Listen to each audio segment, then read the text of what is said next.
Hello, good morning, everybody. Cassandra with you here. So I am about to go into probably, well, not one of the final, but the one of the final content creation periods for the rest of 2020 right now. And I'm about to record videos for courses.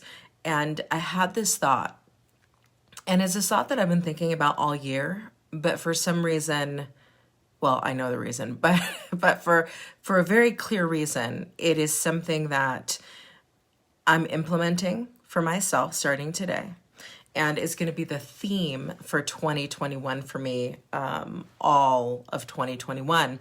And I wanted to deliver this message super quick here before I go into content creation, and it's this: maybe it's time to change you. Maybe it's time to change you. You know, so often in life, we give our power away. We give our power away to situations. We give our power away to jobs. We give our power away to relationships. We give our power away to all the things we don't have and all the things we haven't done.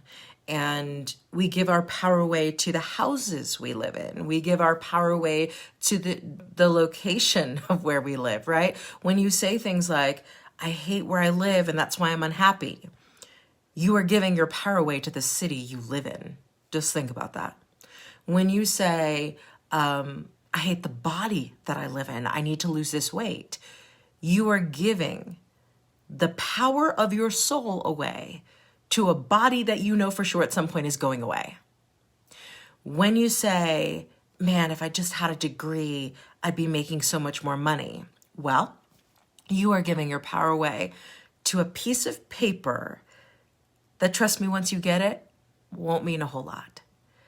And so I was thinking this morning as I was doing hair and makeup at 5 o'clock in the morning, I was thinking to myself, like, it is really time for me, and I'm assuming for you, to change ourselves. Because all of the external situations, all of the things that we're dealing with, all of the things that we're going through, whether it's COVID or pre-COVID or post-COVID or whatever, the things that we're going through, the things that we want to be different, there is one key to making sure that they're different. And that's a different us showing up to the table of our lives. So I guess at the end of the day, it boils down to a few things. You don't get a different future if you're the same you. First point.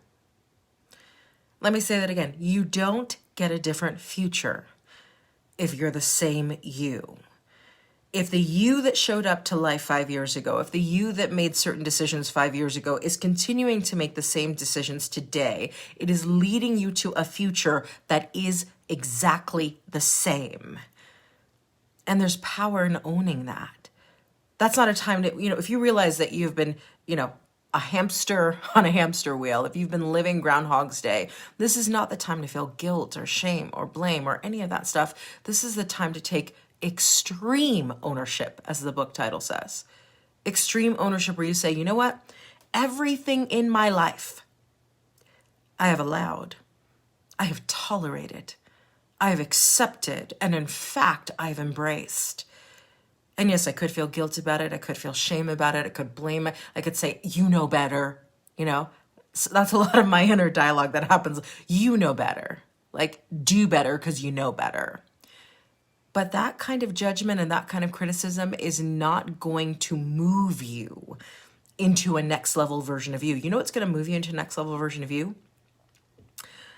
Doing the things you don't want to do. I don't have to give you a list. You already know. Doing the things that you don't want to do. And right now in your head, you know exactly the things you don't want to do. Your FICO score is out of control.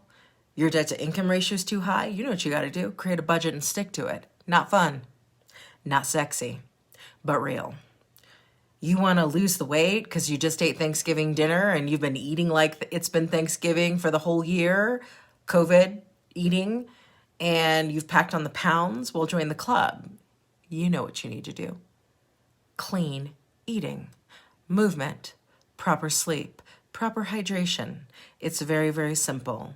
And emotionally clean up what's been causing you to eat. Very, very simple. Not easy. Very, very simple. You want to clean up some family situations where there's drama in the family? Guess who's got to remove themselves from the drama first? Oh, you do. You do. And I'm giving you examples of this because I think for a lot of, I would say definitely my 20s, certainly part of my 30s, I lived telling myself these stories about how if certain people in my life would just change, everything would be different. I used to tell myself these stories. If people would be if they would treat me right, if they would be better to me, if they would just be different, everything would change. And that was one of the biggest lies of my 20s. And now in my 40s, I've got to tell you, here's the truth that I know to be true. When I change, everything changes. When I change, not when other people change, because they might never. They might like who they are, right? They're entitled to be who they are. They might never change. But when I change, everything changes. And that's what I wanted to say. If you're going through a moment, if you're going through a period right now where you're like, I don't love my life. I don't love where I'm at. I don't love where I live. I don't love the relationships that I'm in. I don't love the people I'm surrounding myself with. I don't love how I wake up. I don't love how I go to sleep. If you've got a whole litany of things that you don't love about what's currently going on in your situation, the cure is you. The solution is you. The source of the transformation is you. And you don't have to worry about who is acting a fool in your life. The only thing and the most powerful thing that you do have to do, though, is you've got to get very, very committed to changing you. And you know what? When you start changing you, the people around you are acting a fool are not going to like it. And the situations that you're in that are not worthy of you, it is going to become so in your face clear that they are not worthy of you. And it's going to be painful for you to be changing you and sitting in situations not worthy of you. But you know what? You can stand the way you feel. You can stand the way you feel. So go through it is what I'm saying at the end of the day. I'm going through it. You're going through it. There comes a moment where in your life you have to take a stand and say, I am worthy of more than what I've accepted. I'm worthy of more than what I've tolerated. I am worthy of so much more than what I am allowing. And no, it will not change overnight. And no, it will take me a long period of time to get there. But I am committed to changing myself because when I change me, when I say change, I don't mean a 6-week boot camp. I don't mean a New Year's resolution. When you really change you from the inside out, I'm not talking about losing 100 pounds. From the inside out, when you change you, everything in your life has no choice but to change as well. And that is your power. So if you're hoping other folks are going to change, stop it. If you're hoping that COVID's going to go away and everything is going to go back to normal, stop it. If you're hoping that your business is just going to grow because you want it to, stop it. Own your power to transform everything by taking extreme ownership of your responsibility to change you first. Focus on changing you, because when you do that, everything shifts. Now, not immediately, but eventually. And the eventually is what you've got to be committed to. The immediately part is going to suck. The immediately part of eating clean and getting off of sugar is going to suck. The immediate part of putting up with bullshit that you'd rather not be putting up with is going to suck. Do not focus on the immediately. Focus on the eventually. Because your superpower is not that you can change other people. Your superpower has always been and will always be that you have the power to change you. Do it.